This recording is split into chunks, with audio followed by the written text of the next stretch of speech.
Olá, eu sou a Ellen, eu sou enfermeira e nesse vídeo vou falar sobre planejamento reprodutivo. Existem várias formas de construir uma família e também vários modelos de família. Portanto, nós podemos considerar família um conceito bastante plural. O planejar na construção e também na relação familiar é de extrema importância. Ter cuidados como levar em conta o desejo tanto do homem como da mulher e também considerar a importância que os filhos e a família têm para cada um. Tudo isso são cuidados essenciais. O planejamento reprodutivo, ele é o direito de poder de forma responsável e livre decidir sobre ter ou não ter filhos, sobre a quantidade de filhos para constituir essa família. Tudo isso deve ser feito no momento que lhes for mais conveniente, preparando-se para a repercussão dessa decisão em seus projetos de vida. As ações do planejamento reprodutivo previstas na legislação colocam à disposição das pessoas informações e recursos que podem auxiliá-las na reflexão acerca dessa importante decisão, e também para que as pessoas possam regular sua fertilidade, conforme seu plano de vida. O ato de planejar deve levar em consideração as questões sociais, econômicas, emocionais e também as responsabilidades e necessidades que demandam os filhos aos pais. O nascimento de um filho gera muitas mudanças na organização da família, que envolve o cumprimento de papéis e funções em relação à paternidade e à maternidade, que exigem dedicação, afeto e o cuidado com os filhos. Com o passar dos anos, os papéis familiares eles foram mudando e hoje se reconhece a importância da participação tanto dos homens quanto das mulheres no planejamento da família, desde a participação na escolha do método contraceptivo, bem como o momento certo para a chegada de um filho. E mais ainda, no cuidado e educação dos mesmos. Conforme a Lei Federal 9.263 de 96, que foi alterada pela Lei 14.443 de 2022, o planejamento familiar é o direito de todo cidadão e se caracteriza pelo conjunto de ações de regulação da fecundidade que garanta direitos iguais de constituição, limitação ou aumento da prole pela mulher, pelo homem ou pelo casal. Para o exercício do direito ao planejamento familiar, devem ser oferecidos todos os métodos e técnicas de concepção e contracepção cientificamente aceitos e que não coloquem em risco a vida e a saúde das pessoas, garantindo a liberdade de opção. A Lei do Planejamento Familiar também estabelece as regras de esterilização cirúrgica, a vasectomia e laqueadura. Somente podem submeter-se a ela homens e mulheres com capacidade civil plena e maiores de 21 anos de idade, ou pelo menos com 2 filhos vivos, desde que observado o prazo mínimo de 60 dias entre a manifestação da vontade e o ato cirúrgico, período este de reflexão, confirmação ou não do procedimento cirúrgico. Ela também pode ser realizada quando uma nova gravidez pode trazer risco à vida ou à saúde da mulher ou do futuro concepto. De acordo com a nova lei, não é mais necessária a autorização do cônjuge para a esterilização cirúrgica e a laqueadura pode ser realizada durante o período do parto, desde que preencha os critérios pré-estabelecidos em lei.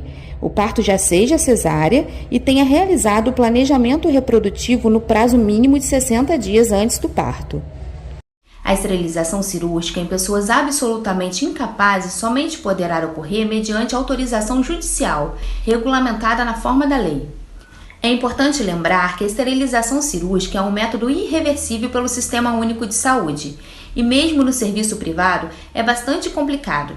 Quanto mais tempo passa, mais difícil se torna a reversão, além de ser uma cirurgia de custo elevado e sem garantia de sucesso. Então, quem opta pela laqueadura ou pela vasectomia deve estar ciente desses termos e manifestar sua vontade por escrito após a informação a respeito dos riscos da cirurgia, possíveis efeitos colaterais, dificuldades de sua reversão e opções de contracepções reversíveis existentes. No próximo módulo, estaremos falando sobre os métodos contraceptivos. Assista o conteúdo para conhecer mais sobre os métodos disponíveis, suas indicações, contraindicações e implicações de uso.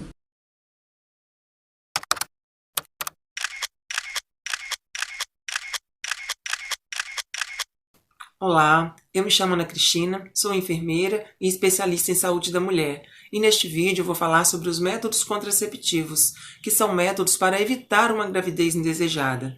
A assistência à anticoncepção pressupõe a oferta de alternativas de métodos anticoncepcionais aprovadas pelo Ministério da Saúde, bem como o conhecimento sobre ele, as suas indicações, contraindicações e implicações de uso, garantindo à mulher, ao homem ou ao casal os elementos necessários para a opção livre e consciente de um método que a eles melhor se adapte. Vale ressaltar que não existe um método que seja 100% eficaz. Todos os métodos anticoncepcionais apresentam alguma taxa de falha, mesmo que muito pequena, devendo ser usados de forma correta, seguindo sempre as orientações do fabricante. Antes de falar sobre os métodos, precisamos saber o que acontece com o nosso corpo para podermos engravidar. Vamos então conhecer o aparelho reprodutor feminino e masculino. O corpo da mulher. Externamente temos a vulva, que é recoberta por pelos, que serve como proteção, os grandes e pequenos lábios, e entre os pequenos lábios temos o clitóris, que é responsável pelo prazer da mulher na relação sexual. A seguir, um orifício por onde sai a urina, que é denominado uretra. Então temos a vagina, que se liga ao útero, por onde sai a menstruação, e onde ocorre a relação sexual e a saída do bebê, no caso do parto normal. Internamente, a mulher possui o útero, as tubas uterinas e os ovários. Os ovários guardam os óvulos desde o nascimento e, após a puberdade, eles começam a amadurecer e ser eliminados todos os meses. A tuba uterina é o local onde o óvulo ficará por até 48 horas à espera do espermatozoide, e é onde ocorre a fecundação, que é o encontro do óvulo com o espermatozoide. No útero é onde o ovo irá se instalar e se desenvolver por 9 meses. Ele é um órgão pequeno, porém tem a capacidade de aumentar de tamanho na gestação, acompanhando o desenvolvimento do bebê. No útero, todos os meses é formada uma camada interna de células feita para abrigar e proteger o bebê se houver gravidez. Não havendo fecundação, essa camada é eliminada em forma de sangue menstrual. A maioria das mulheres menstruam a cada 25 ou 35 dias, período este chamado de ciclo menstrual.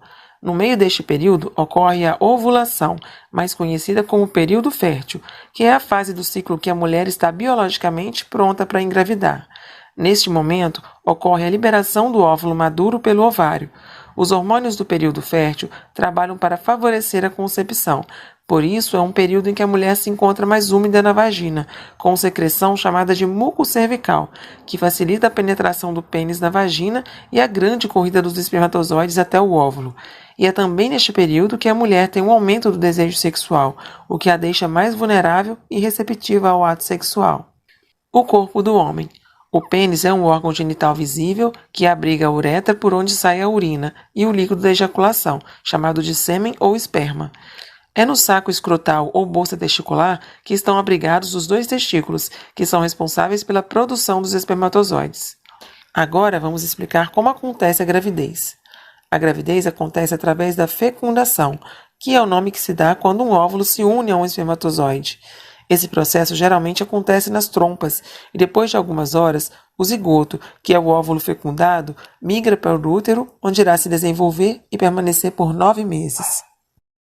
Agora vamos conhecer um pouco sobre os métodos contraceptivos e suas características, lembrando que não existe um método ideal para todas as mulheres. A escolha de um método é feita pela mulher, homem ou casal e deve ser auxiliada por um profissional capacitado para ajudar a identificar qual o método mais apropriado num determinado período da sua vida, evitando que engravide e não ofereça riscos à sua saúde. Um método escolhido aos 20 anos pode ser muito diferente do que será escolhido aos 35 anos. Os métodos contraceptivos podem ser transitórios, que é aqueles que são usados por um determinado período, ou definitivos, para aquelas que não desejam mais ter filhos. Os transitórios podem ser hormonais, dispositivos intrauterinos e os métodos de barreira. Os hormonais. Pílula, anticoncepcional hormonal oral, são as mais conhecidas. Elas têm hormônios semelhantes ao que as mulheres produzem em seu corpo. Tem como principal função impedir a ovulação. Elas não deixam que o óvulo amadureça, se rompa e caminhe para a tuba uterina. A maior parte das cartelas de pílulas anticoncepcionais trazem 21 comprimidos, mas também existem cartelas com 24 e 28 comprimidos. Essas últimas são também conhecidas como mini-pílulas, possuem apenas um hormônio em sua composição, a progesterona, e causam menos efeitos colaterais. São indicadas inclusive durante o aleitamento materno. O que as diferenciam são a quantidade de hormônios em sua composição, o tempo de pausa entre as cartelas e a ocorrência ou não de menstruação. Para que se tenha efeito desejado, deve ser tomado todos os dias, sempre no mesmo horário. Exige maior disciplina da mulher, pois os atrasos ou esquecimentos reduzem consideravelmente sua eficácia. Muitas mulheres não sabem o que fazer quando se esquecem de tomar um comprimido. Caso isso aconteça, deve-se tomar a pílula esquecida assim que lembrar, desde que não tenha passado mais de 12 horas. Caso esse horário tenha sido extrapolado, recomenda-se continuar usando o método e associar um método de barreira, como a camisinha, por exemplo. Anticoncepcional injetável mensal. Assim como os demais anticoncepcionais hormonais, agem inibindo a ovulação. É um medicamento com 2 hormônios, tem uma ação prolongada, permitindo que seja aplicado uma vez ao mês, evitando riscos de esquecimentos.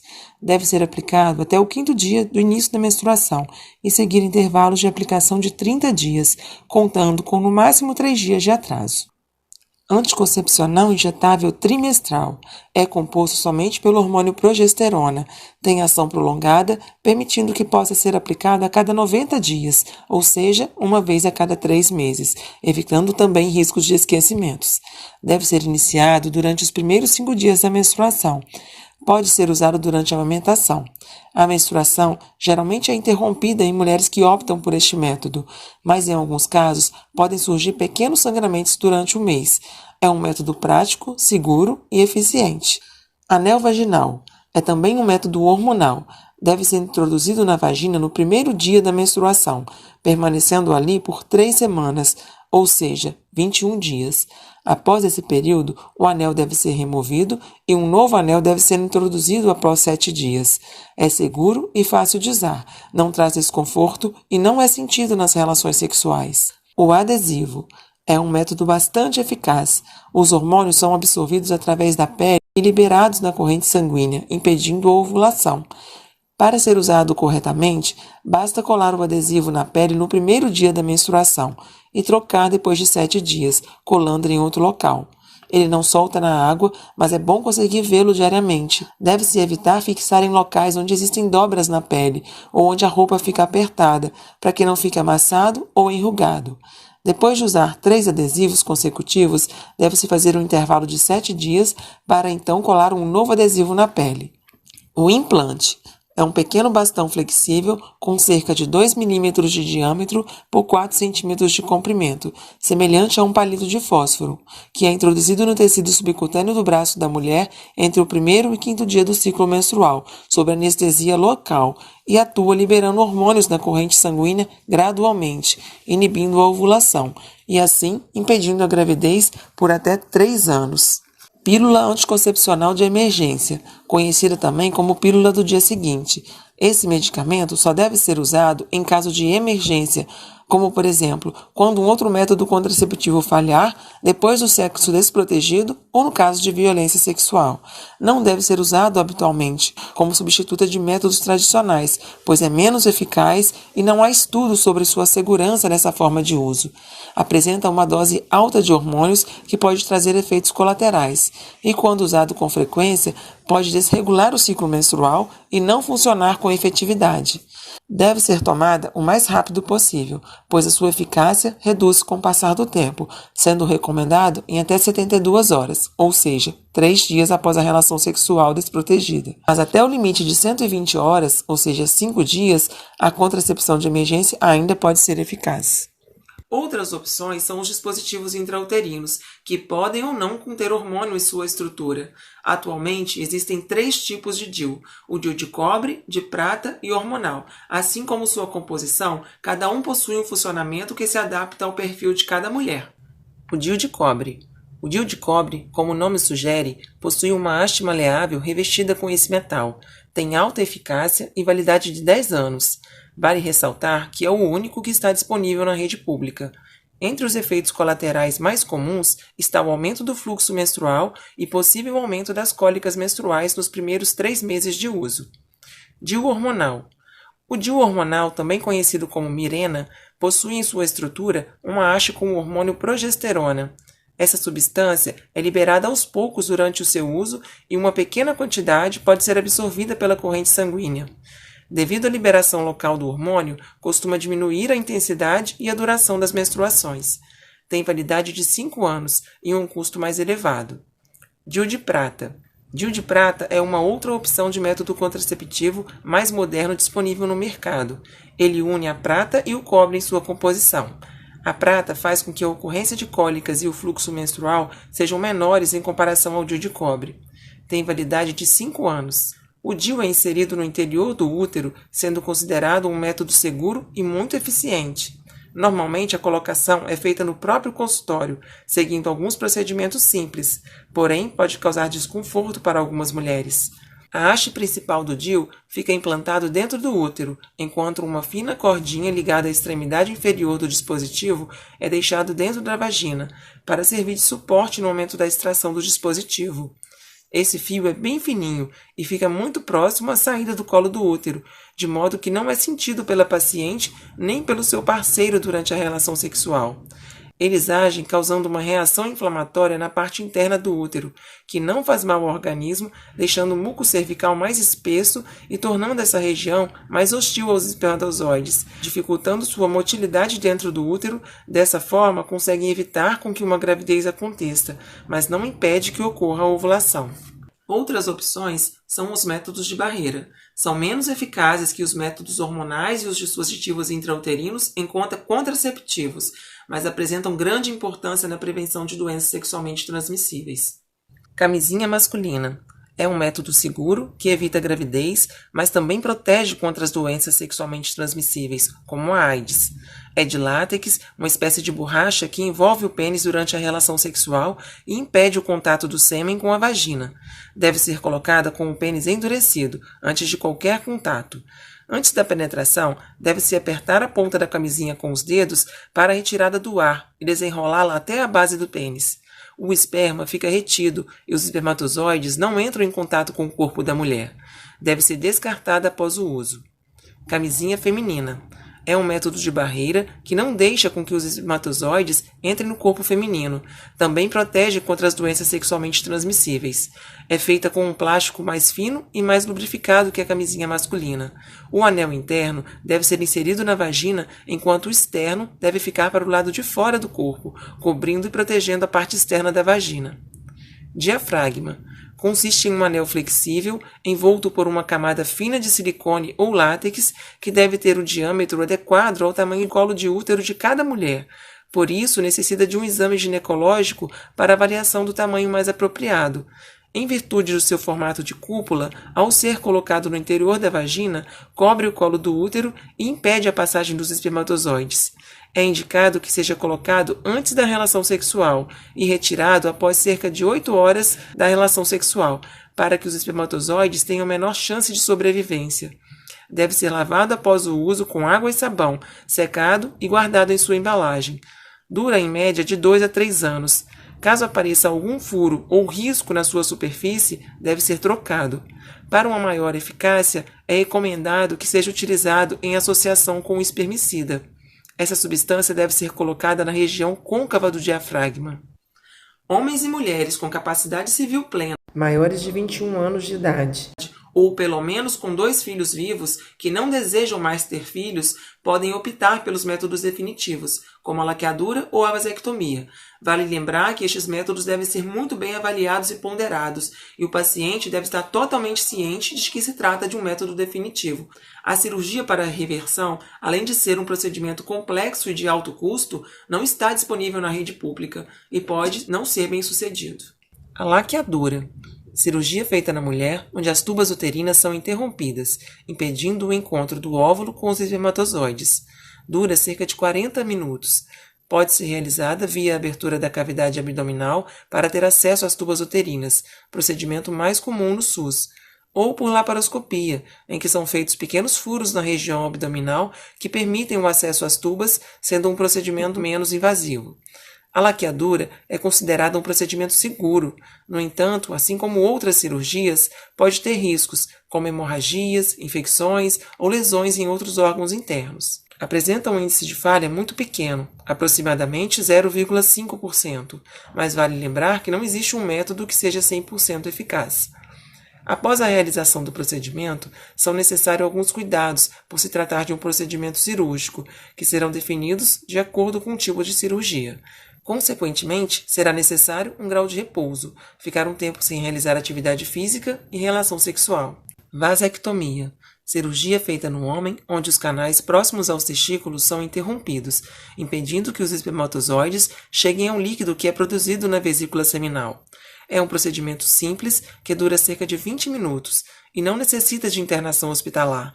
No pós-operatório, é recomendado que se evite atividades físicas, podendo ocorrer dor ao caminhar e ao sentar nos primeiros dias, que vai diminuindo ao longo do tempo, sendo possível voltar a realizar quase todas as atividades após 3 dias da cirurgia.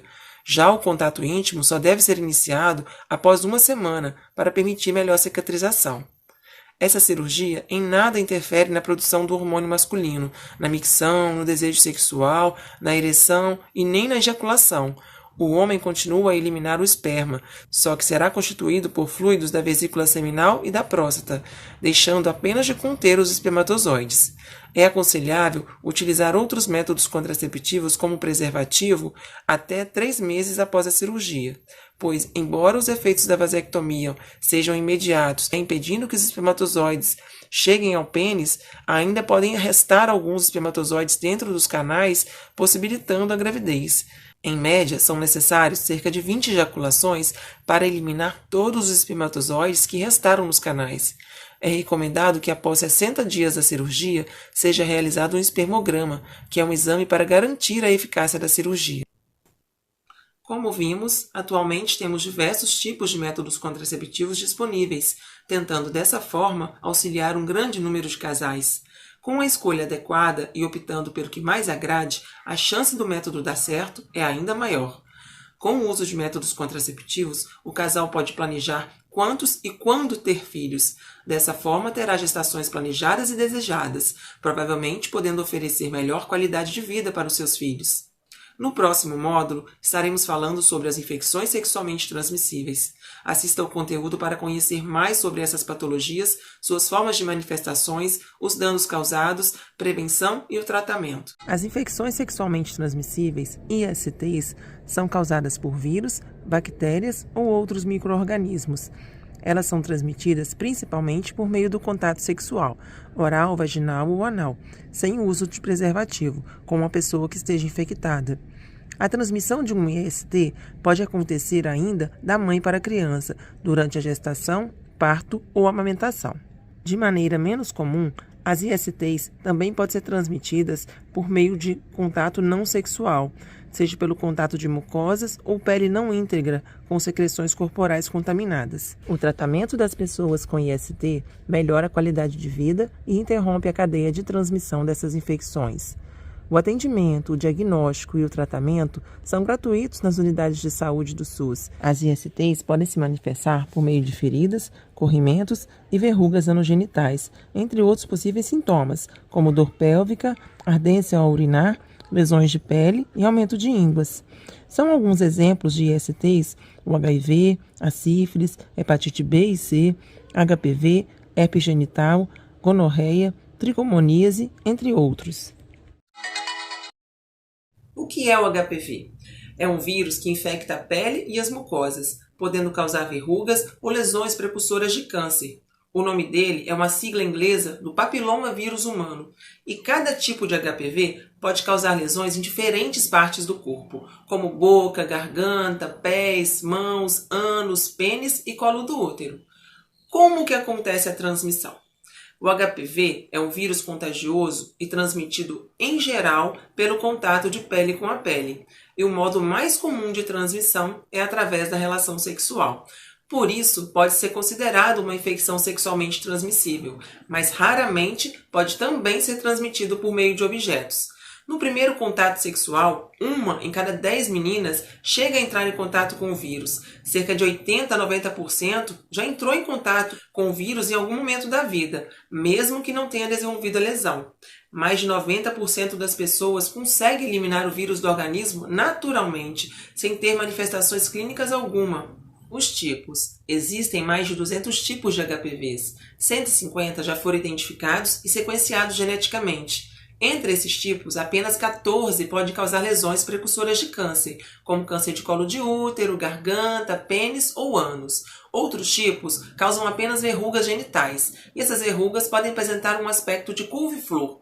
O vírus pode ser transmitido mesmo quando a pessoa não percebe ter os sintomas. Um outro ponto sobre HPV é que, apesar de os sintomas normalmente se manifestarem após 2 a 8 meses da infecção, ele pode ficar incubado, ou seja, presente no organismo, mas sem se manifestar, por até 20 anos. Por isso, é praticamente impossível saber quando ou como a pessoa foi infectada pelos vírus. As gestantes também podem transmitir o HPV para o bebê durante o parto normal. No entanto, essa via de transmissão é mais rara. Os fatores de risco. Qualquer pessoa que tenha uma vida sexual ativa pode entrar em contato com algum tipo de HPV. No entanto, alguns fatores aumentam a chance desse contato ocorrer. É o sexo sem proteção, o início precoce da vida sexual, ter múltiplos parceiros, não fazer exame preventivo de rotina, imunodepressão, que é quando tem aquela queda do sistema imunológico, e a presença de outras infecções sexualmente transmissíveis. Sintomas. O principal sinal da infecção pelo HPV é o surgimento de verrugas ou lesões na pele. Pode se manifestar também com uma manchinha branca ou acastanhada, com coceira e irritação local.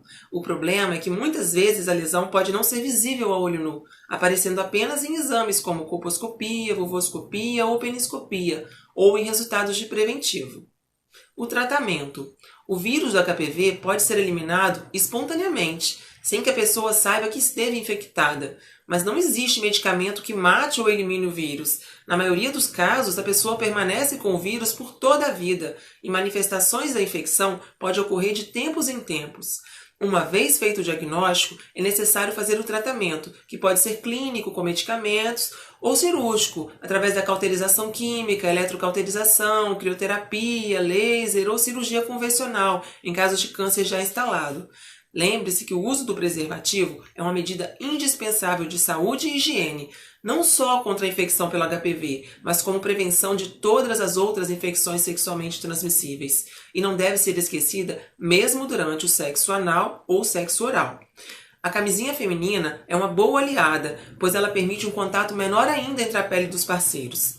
Então, fique ligado, se você apresentar alguma verruga ou lesão em região genital, deve procurar um serviço de saúde para avaliação. Mulheres que já iniciaram a vida sexual devem coletar preventivo anualmente, pois é através dele que se é possível identificar a maioria das lesões e traçar as condutas necessárias de acompanhamento e tratamento para evitar que evolua para um câncer. A vacina. A vacina previne contra os 4 tipos principais do vírus, 2 relacionados ao surgimento de verrugas genitais e anais e outros 2 muito associados ao maior risco de provocar câncer, e está indicado na rede pública para meninas e meninos dos 9 aos 14 anos e portadores de HIV. O governo foca a vacina em criança porque este grupo ainda não iniciou a vida sexual, uma vez que apresentam maior eficácia na proteção de indivíduos que ainda não foram expostos aos tipos virais presentes na vacina.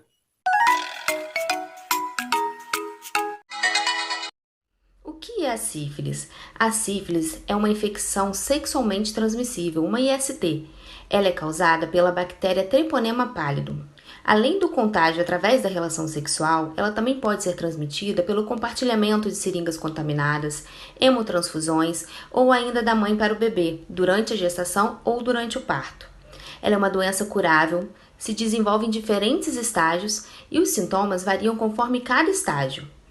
A sífilis primária, ela começa com uma lesão no local de entrada da bactéria. Pode ser na genitália, na boca ou no ânus. É uma ferida que não dói e nem coça, além de desaparecerem espontaneamente, por isso muitas vezes ela passa despercebida.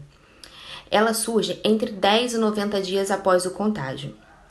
Já a sífilis secundária, ela está relacionada ao não tratamento da sífilis primária. A bactéria ganha a corrente sanguínea e causa alguns danos em várias estruturas do nosso organismo. Essa fase ela surge de 6 semanas a 6 meses depois da cicatrização da ferida inicial e se manifesta através de manchas na pele por todo o corpo, principalmente na palma das mãos e na planta dos pés, e pode também regredir sem tratamento. Elas não coçam e nem ardem. Em seguida, nós temos a sífilis latente, que é quando o paciente passa das fases primária e secundária sem perceber e cuidar dos sintomas. Então, a doença ela entra numa fase assintomática. E o tempo de duração pode variar de acordo com cada pessoa. Por último, e de forma mais grave, nós temos a sífilis terciária, que ocorre quando a bactéria começa a atingir cérebro, coração, ossos, gerando graves lesões em nosso organismo. Ela demora até 40 anos para se manifestar dessa forma e pode levar até a óbito. Existe também a sífilis congênita, que é a infecção quando transmitida verticalmente, ou seja, da mãe para o bebê. Nesses casos, a criança pode nascer com má formação, cegueira, surdez, deficiência mental. É possível ainda que a mulher possa sofrer um aborto ou que o feto venha a óbito durante a gestação ou no parto. E como fazer o diagnóstico? Para detectar a sífilis é muito simples, basta realizar um exame de sangue. O SUS, Sistema Único de Saúde, ele também oferece um teste rápido, que é feito com uma pequena quantidade de sangue, apenas com um furinho no dedo, e em 30 minutos a gente tem o resultado. Esses testes geralmente estão disponíveis em unidades básicas de saúde e também nos centros de referência de ISTs. O ideal é que todos os parceiros dos indivíduos diagnosticados também investiguem se têm a doença. Inclusive, esse é um dos maiores obstáculos no combate à enfermidade, para que seja quebrada a cadeia de transmissão. Já as gestantes, elas realizam qualquer um dos dois exames durante o pré-natal, justamente para evitar maiores consequências da doença na gravidez. O exame ele é solicitado 2 vezes, no primeiro e no terceiro trimestre da gestação, através dos exames de rotina que consta o VDRL. Na fase avançada, é necessário pedir exame de líquor para verificar se o sistema nervoso não foi afetado. O tratamento para a sífilis. O tratamento geralmente é feito com injeções de penicilina benzatina, a famosa bezetacil. Salvo em casos de pacientes que são alérgicos à substância, opta-se por outros antibacterianos que devem ser indicados por médicos. Então, tempo de tratamento, o número de doses aplicadas, eles podem variar de acordo com a fase de evolução da doença e também com os sintomas apresentados no momento. Quando a sífilis é detectada na gestante, o tratamento ele deve ser iniciado o mais rápido possível, também com a penicilina benzatina, que é um medicamento capaz de prevenir a transmissão vertical, e nunca deixar de tratar o parceiro sexual para que não haja reinfecção da gestante. E por último, e muito importante, falar sobre a prevenção da doença. O uso correto e regular da camisinha feminina e masculina é a principal medida de prevenção da sífilis. O acompanhamento das gestantes e parceiros sexuais durante o pré-natal e que este pré-natal seja de qualidade também é fundamental no controle da sífilis.